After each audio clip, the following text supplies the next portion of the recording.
ഇരുന്നാട്ടെ. അടിക്ക് മുമ്പ് ഈ ആശാന് പച്ചമുട്ടയെ കട്ടിച്ചെഞ്ഞായും കഴിക്കുന്ന പതിവുണ്ടോ? ഓ, ഈ കുറിപ്പ് ഇതിനെയൊക്കെ എവിടുന്ന് സംഘടിപ്പിക്കുന്നു? ഇത് കുറിപ്പ് കൊണ്ടുവന്നല്ലാന്ന്. ആ മഞ്ഞ ഷർട്ട് ഇട്ടോനെ വേലായുധൻ 2 ദിവസം മുമ്പ് കള്ള് ഷാപ്പിട്ട് അടിച്ചു. അത് ചോദിക്കാൻ വേണ്ടി വന്ന. കണ്ടിട്ട് ആള് മോശക്കാരനൊന്നുമല്ല. ഇയാൾ തല്ലി വീഴ്ത്തുവോ? ഓ, ചിലപ്പോ നല്ലൊരു അടി കാണാം, അത്ര തന്നെ. മെമ്പറെ, പഴത്തിന്റെ കാശ് തന്നിട്ട് പോണം. എടോ, ഈ പഴം ചെല്ലുന്നത് പൊതുവായ ഒരു ആവശ്യത്തിലേക്കാണ്. വെല്ലില്ല, ബ്രേക്കില്ല, മാറിക്കോ,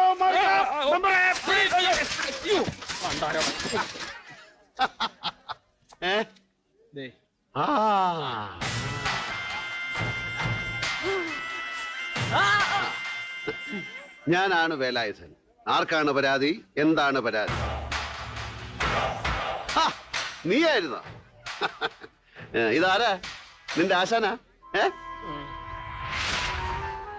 ഓ, ഭയങ്കര നോട്ടം. കേളപ്പേട്ട, ആളെ മാറ്റിക്കോ. ആ നോട്ടം കണ്ടാൽ അറിയാം ആശാന് പോയിട്ട് ധൃതിയുണ്ടെന്ന്. അടി കൊണ്ടാ പ്രശ്നമില്ലാത്ത ആൾക്കാർക്കൊക്കെ മുന്നോട്ട് വരാം, അല്ലാത്തവരൊക്കെ കുറച്ച് പുറകോട്ട് മാറി നിൽക്കണം. അപ്പൊ തുടങ്ങാം അല്ലേ? പിന്നെ ഹര ഹരോ ഹര.